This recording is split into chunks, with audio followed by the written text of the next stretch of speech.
November 27th, 2014, and this is the third video clip that I'm doing about being raped for this day specifically. And so where I left off is that, you know, I'm not quite sure exactly why they were sometimes giving me the cocaine, but it did alleviate some of the pain, and it reduced drastically my response to being tortured. Other times, they were not giving me any kind of cocaine or drugs, and the purpose of that is possibly just to, if they were videotaping it, which I do know that they videotaped most of what they did to me, they could try to take it to someone and say, look, she's not in pain at all, this doesn't hurt her. Well, it did hurt. It hurt very much. And it was torture. I was tortured. It was not like some kind of just buzzing sensation or uncomfortable feeling. It was extremely painful. And the fact that I used to scream at the top of my lungs and throw fits when I was younger when they started to do that, and the fact that they began beating me and torturing me more to force me to not do that anymore, shows you that, yeah, my natural response was to be screaming in terror over what I knew they were about to do to me. So my natural response was what anyone's natural response to this form of torture would be. And what they did is they just kept torturing me, and they did it so much, and they made the consequences of my saying anything out loud or reacting in any way, they made those consequences so much greater for me that that I was reduced to doing everything in my power to not say anything and pretend like nothing was hurting me at all. Because then they'd say, okay, good. That was good. Very good. We're not going to do it as long now because that was very good. You did a good job. It's the kind of thing they would say to me. You know, you didn't react. And you didn't scream. So, good job.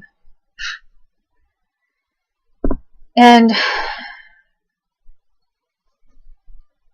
other times, it was still so painful that I was given cocaine. And yes, I liked cocaine because cocaine is basically nothing more than an opiate. And it was the only thing available to me that controlled the pain level that was as severe as it was with the torture that was being done to me. So, a couple of times I was given other kinds of prescription drugs back then when I was a kid. I remember being given Vicodin and oxycodone in some form in pills. So I was given a variety of kinds of opiates to treat pain while I was suffering on occasion or during certain times that this was happening. But the pain level was excruciating. It was more than almost any individual can withstand. And many times when I was a kid, I just wanted to die.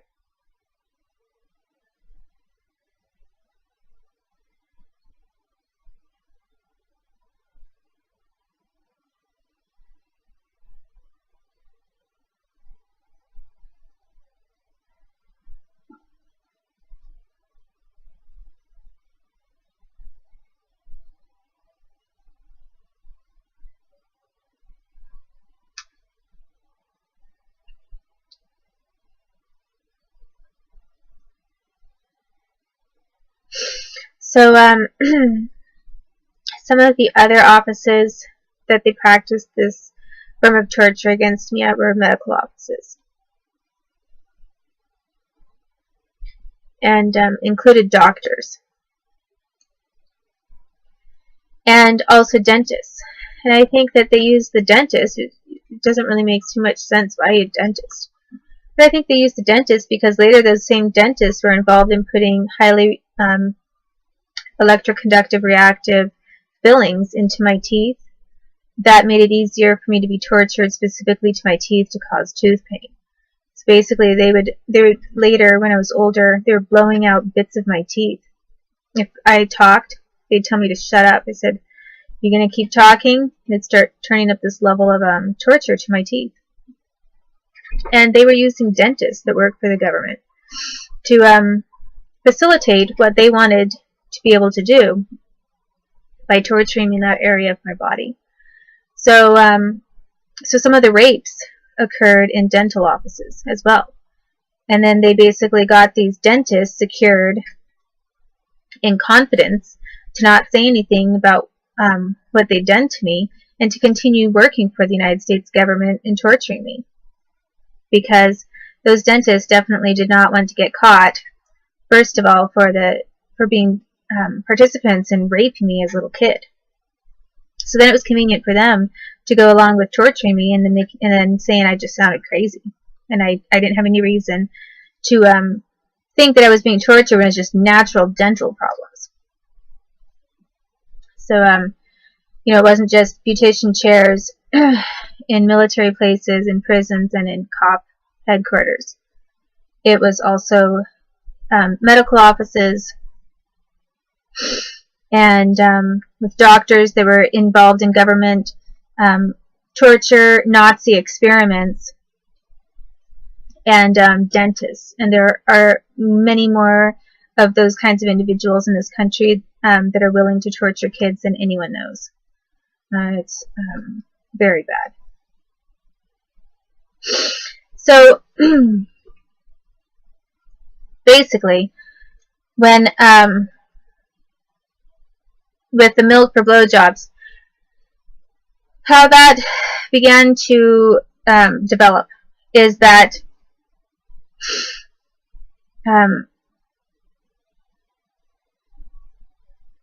well, the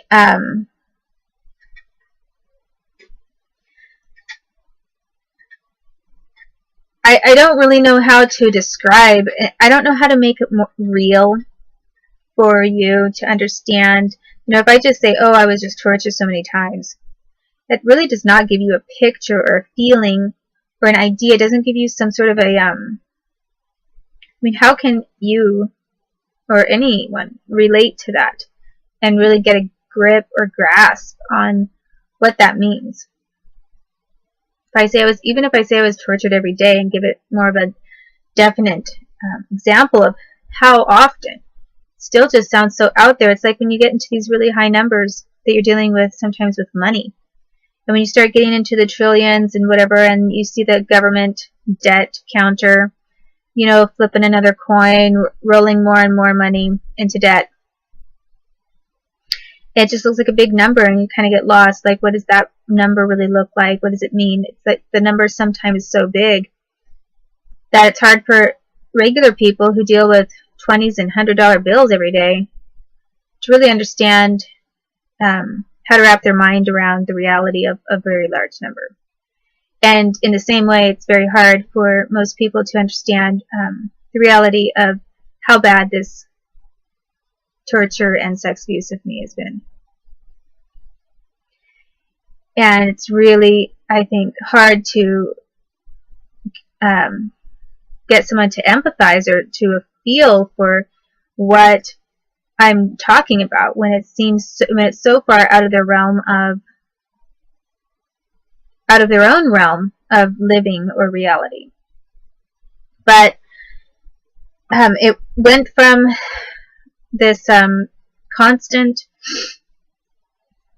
being shuffled around to the different houses when I was a toddler, to then when I was in middle school, or young elementary age, like even age 4 to a young elementary school age, I was that's when I was starting to get rewarded more for not reacting and for just doing what they wanted me to do. and they were still doing it on this as regular of a basis. I remember like sometimes, like one time maybe a whole month went by and they didn't do anything. I couldn't believe it. I was like a kid, and I was thinking, what? How come they're not doing anything? And I was absolutely stunned that I was relieved of any kind of torture for such a long time, or having to do these blowjobs. Kind of thought, and just I was free of it. I didn't realize they just wanted to give it some time, let it sink in, without my having to. It was like their big reward to me for being so good at not reacting. And then I think they also wanted to test and find out, okay, if we give it this much time, she's still going to react the way we want to react later. So then, an example of one of the things they would do with how they started trying to turn it into looking like I was raping them, or that they didn't really want to be sexually quote-unquote serviced, is they began this routine of where one man would stand with his legs set apart in a standing stance, and then he would say something about his condom, and after that I was expected to do something, and that's what they had trained me to do, otherwise I'd get tortured. But then they shifted this a little bit, and what he would say is he would say, no, he'd say, no, don't do that, or something like that. No, don't do that, and kind of push me away. And so when they would say, no, don't do that, I would stop. Then all of a sudden, what they did is they started saying, you stupid bitch. Don't you know no means yes? And they would, so basically, then they were training me to continue to try to give them a blowjob when they said no, and made it look like they were pushing me away. And if I didn't continue, I was so confused as a kid. I mean, can you imagine? Your entire life, if your parents tell you don't do that, or a grown-up says no, don't do that, you're not supposed to. What no means is you're supposed to stop. So can you imagine my confusion, my absolute shock, and how mean and cruel was it to me to do that to me? I just thought, my world was coming to an end.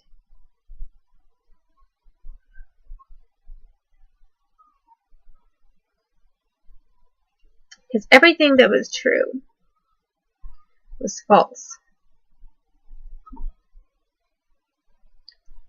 And now they were insulting me, telling me I was stupid because I didn't know that no meant yes, and that I had to keep trying to give them a blowjob.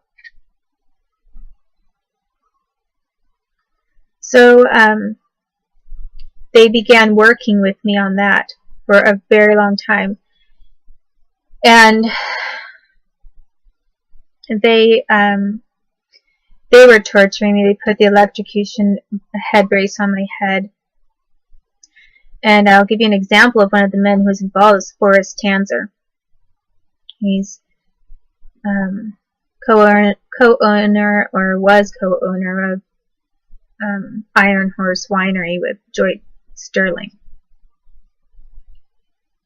And they later used their son to rape me, using the same technique that Forrest Tanzer was involved in when I was getting trained like this as a kid.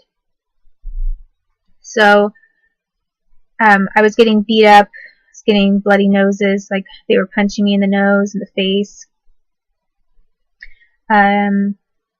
and I was being tortured and burned.